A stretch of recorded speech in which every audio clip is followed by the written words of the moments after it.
Many of our viewers are concerned about having to pay more taxes at the pump. Why is this important right now? Well, the fact of the matter is, after 40 years of disinvestment, our roads are at a crisis stage. We don't need studies to tell us, but the studies do tell us we have the worst roads in the nation. It compromises our safety. It undermines our ability to tell the world we lead in mobility. It is costing us every single day. The average driver in Michigan is spending hundreds of dollars a year to fix our car because our roads are so bad. If we fix them right, the right way, every one of us is going to benefit. We're going to be safer on the roads, less money coming out of our pockets. And so I introduced a real plan because I'm tired of politicians who just want to tell us what they think we want to hear or pretend to fix problems that they really haven't fixed at all. And so I've put a real plan on the table. And I know it is a hard fact for a lot of us to accept because we've been so conditioned to thinking that the problem was being addressed. But this is real, and this is a solution. And if someone has a better way of raising $2.5 billion additional annually to fix our roads, I'm all ears. But I think this is the smartest way to do it because the dollars at the pump are constitutionally protected and will be guaranteed go to roads and bridges where it's supposed to go. How can you make sure they will go to roads? So under our Constitution, the dollars that are collected at the pump are guaranteed to go to the roads. So this isn't just like sending money to Lansing into the general fund and hoping the legislature appropriates the money. This is a guarantee, and it's the only way that we can guarantee the dollars will go where we say they're going to go. There's a lot of distrust. I get that. You know, the public is distrustful of Lansing because they say they fixed a problem they didn't, or they say these dollars are going to be sacred, and then they go and spend them elsewhere. And that's why we designed it this way, so that the constitutional guarantee and protection is real, and no one can go in and move that money around. It's going to go into the roads and bridges. Okay, but so the sales tax, though, that doesn't go to roads, that's on gas, right? That 6% still goes to the general fund. So that's where I think people get a little bit confused. Sure, absolutely, and it is confusing. Many years ago, they put a sales tax on gas that's been there. It funds things like education and a lot of other things. We saw Rick Snyder try to take that out and replace it, and we saw that go down in flames. And so I said, let's learn the lesson of the last administration, not try to remedy every problem here. Let's just actually build a plan that fixes the roads the right way. And when we do it, the great thing is that money that we're diverting to fill potholes right now can actually get back to work cleaning up drinking water or educating our kids. And that's why this one hard vote yields so many ways of solving problems that are meaningful to residents of our state. So I have an email here from a viewer who, like a lot of viewers, is frustrated because of the 2015 plan. Mm-hmm. And he writes, Governor Snyder increased our auto registration cost 20%. The gas tax increased as well. So why wasn't 2015 enough? Well, unfortunately, the worst thing that any leader can do, or any politician or anyone, to tell you that we fixed a problem and it wasn't really fixed. And that's what everyone's coming to find out. That 2015 solution, it didn't really fix the problem. All it did was slow our decline. Now, I didn't run for governor to manage the decline of the state that I love. I ran because I want to solve problems. I want to be the honest leader that we need right now, that is going to take on these tough issues and fix them, and to do that in a way that is inclusive and real and measurable. And that's what I've put on the table. It's not easy. Someone asked me the other day, so I know you want to raise the gas tax, and I said, back up. I don't want to raise the gas tax. I would rather we're not in this position. But after 40 years of disinvestment, we have a crisis on our hands, and we need real solutions, not talking points. During one of the debates before the election, you were asked about a 20-cent increase, and you called it ridiculous and nonsense. Did you lie to the voters? Oh, no, not at all. That debate in that moment was my opponent trying to disparage what I've put on the table, and I had not put a plan that had a 20 cents, so it was ridiculous. He was putting words in my mouth to deflect from the fact that he had no plan. So that was ridiculous. Having a real solution to the magnitude of the problem that we're confronting it's very serious business, and this is why I've taken a look at all the numbers. I've listened to the experts. I've worked with the business community and individuals alike, and we put together a plan that actually solves the problem. And I don't have time for people that want to pretend to solve problems. We've got serious issues to tackle, and that's what this does. Did you know going in that this was the best way as a sort of user fee to do this, or was it after the fact when you really were able to look at all the numbers and you said, this is how we have to do it? Well, so let's talk about it. The magnitude of the problem is $2.5 billion annually. In the last day of session last year, Governor Snyder and the Republicans and Democrats alike, I'm not going to be partisan here, the legislature spent $1.3 billion on their way out the door on the last day of session.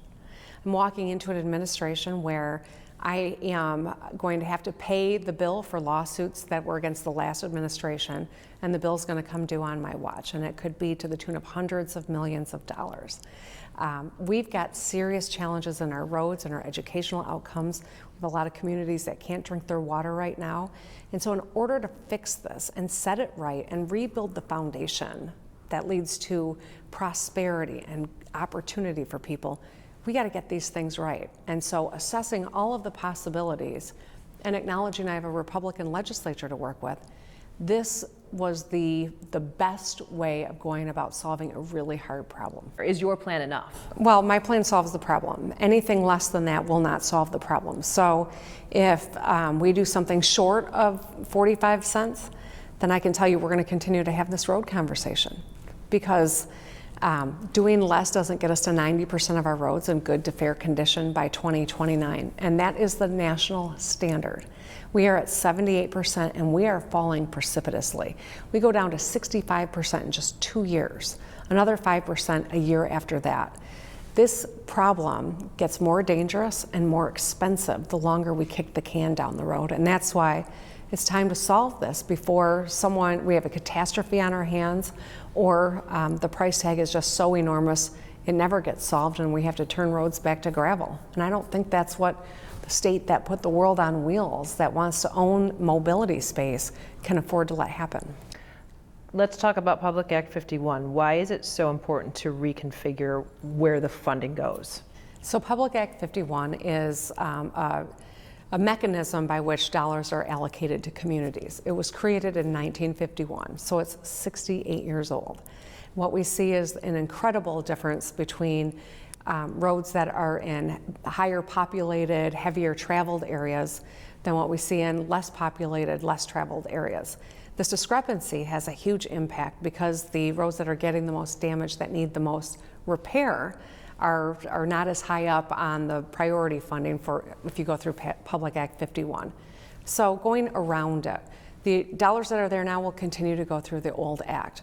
But I say it's time for us to reprioritize it and to ensure that we're fixing the roads that need it the most, where the most people travel and there's most economic impact.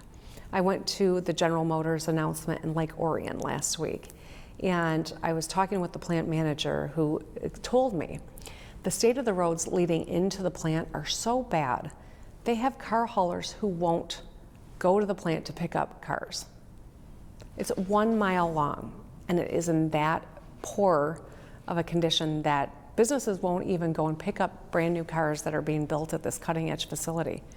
This is an infrastructure problem that plagues us all, and we have to have a mechanism to prioritize the roads that are in the worst condition and have the most economic impact to our state.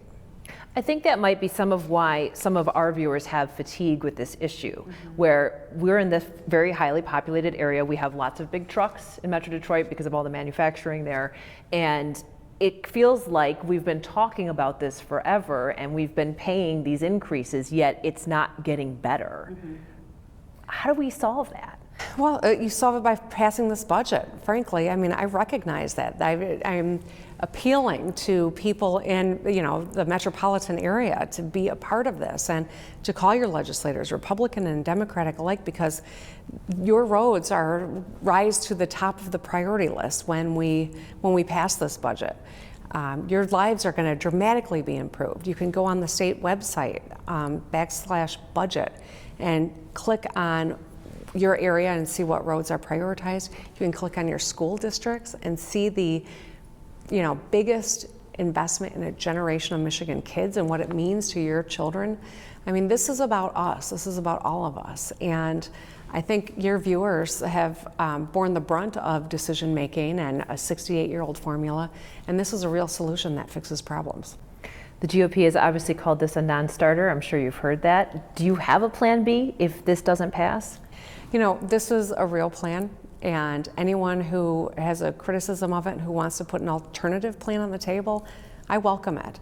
But I challenge anyone to find a better way to raise $2.5 billion to fix our infrastructure problem. You could go toward a corporate income tax, but you'd have to triple it. You could raise the income tax, but you'd have to go to a vote of the public. And then it would go to the general fund, and you'd have to pray that a future legislature actually put the dollars into the roads. This is a way of guaranteeing that every penny goes to fixing the problem, that no one can come in and move it around, that this is a guarantee and it's the best way to go about doing it. All that being said, if someone's got an alternative or another suggestion that actually solves the problem, I'm interested in having that conversation. What will you do to make sure once the roads are fixed, they're properly maintained so we don't end up in the same problem 20 years down the road? Right, so part of this plan means that it's still going to take us 9 years to get to a place where we're at 90% of our roads in good to fair condition. That's how bad the situation is. And so we will have a mechanism so that the funding is commensurate with what the need is.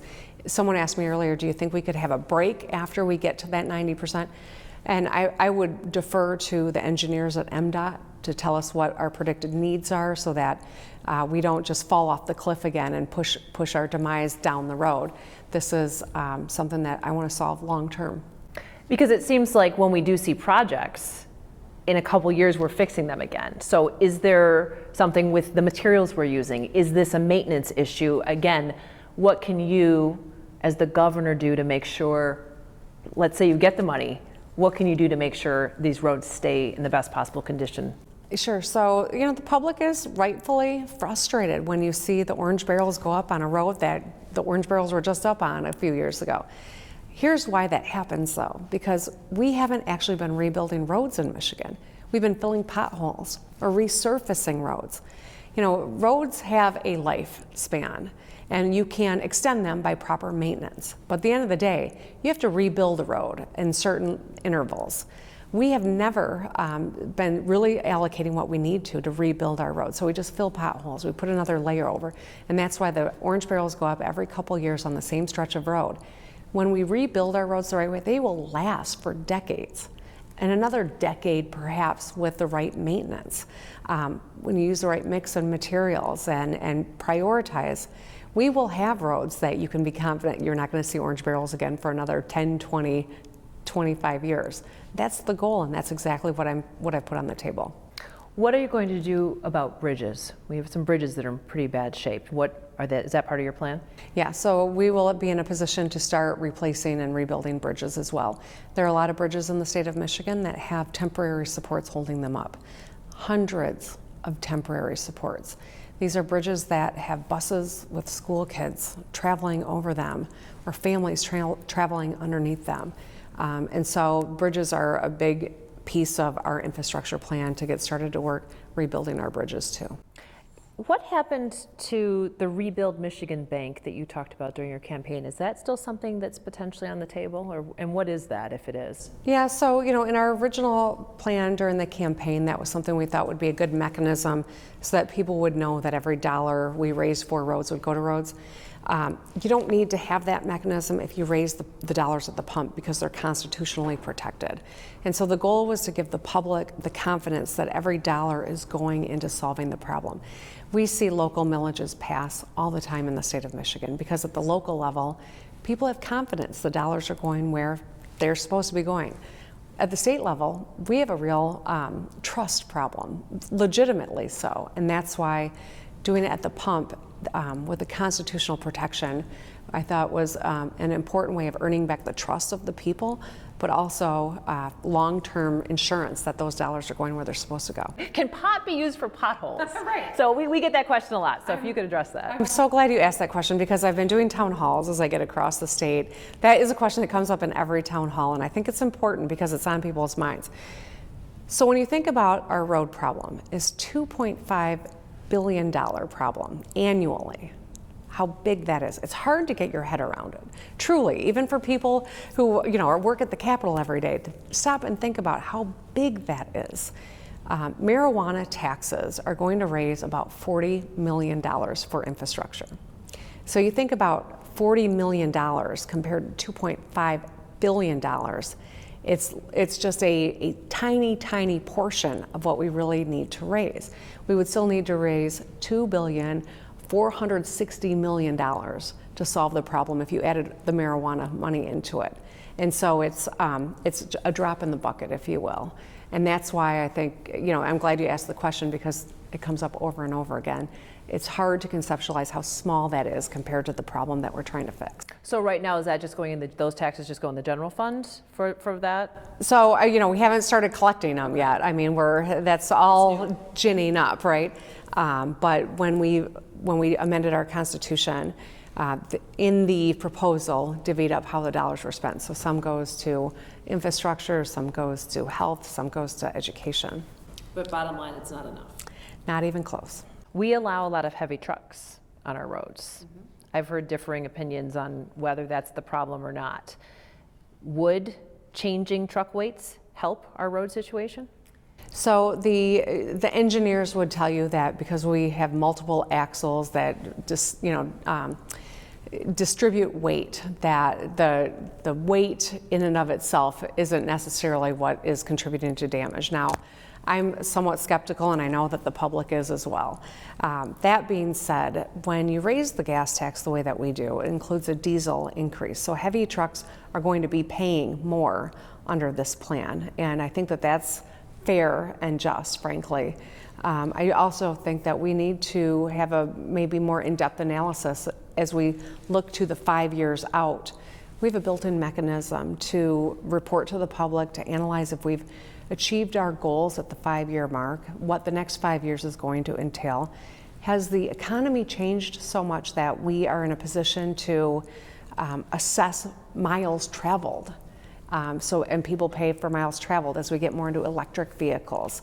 So I think that there are going to be a lot of these considerations that we owe it to the public to have a thoughtful debate on, and really make sure that our policy addresses our needs. Electric vehicles will pay more even with the gas tax, because under statute their fees go up when the gas tax does. So everyone will be paying more toward fixing our roads, but the long-term 5-year look, I think, is going to be really important to making the adjustments we're going to need to for the long-term health of our infrastructure.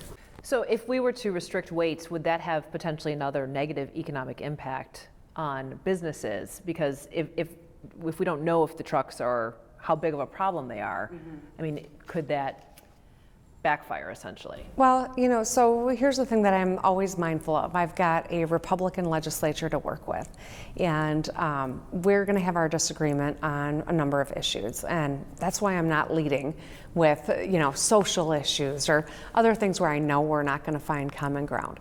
I want to fix problems. When we fix the roads, it's better for Democrats, Republicans, independents, and people who don't vote alike. When we ensure every child has a great education, it strengthens our state and our future, because kids aren't partisan, they just all deserve a great education. And so I'm staying focused on where I think we can find common ground. We have an opportunity here to show the world that divided government doesn't have to look like Washington, D.C. It can look productive. It can look like people who have differences, but stay at the table, hash them out, and find common ground wherever we can. That's what I think we owe to the Michigan public. We are Michiganders first, and I'm always going to lead with, a genuine attempt to find common ground on the most important issues we're confronting. Do you think you can do that? I do. I never would have run for office if I didn't think that we're up to the task before us. And I'm going to work my hardest to make sure that Republicans and Democrats and everyone in between can find the benefit to the budget that I've put on the table, and where we can actually get back to solving problems. Are you worried that 4 years from now, this raising of taxes is going to hurt you? I'm not worried about it. I'm not thinking about 4 years from now. I'm thinking about the mess of infrastructure that I have to confront, that we all do. And if we pass this budget as it's written, and people aren't happy with me in 4 years, well, I can live with that. But what I couldn't live with is putting a half measure on the table or pretending to the public that we don't have a problem when we really do. I believe elections are based on what you do while you're in office. We'll see in 4 years. But today I've got a job to do, cleaning up drinking water, educating our kids, closing the skills gap, and fixing the damn roads. Are toll roads an option? So one of the wonderful things about being a peninsula state is we've got water all around us. One of the downsides when you talk about infrastructure is that we are a destination state. Unlike Ohio or Pennsylvania or Illinois, people don't cut through Michigan to get somewhere else. And so as we cut through Ohio on our way to Florida or wherever we're headed, they're in a position to get outstaters to pay for part of the roads. We don't have that same opportunity in terms of being a cut-through state. Toll roads have been successful in many states, but there is good reason to suspect that they might not be as successful here in Michigan. And I don't think we have time to play around with different ideas. We've got to have a real plan and get to work now. The key to fixing this infrastructure problem is doing it bold enough and ramping up fast enough that we can get to work and change the trajectory that we are on. Every day we don't do that, it gets more expensive and more dangerous, and that's why this we thought was the best solution.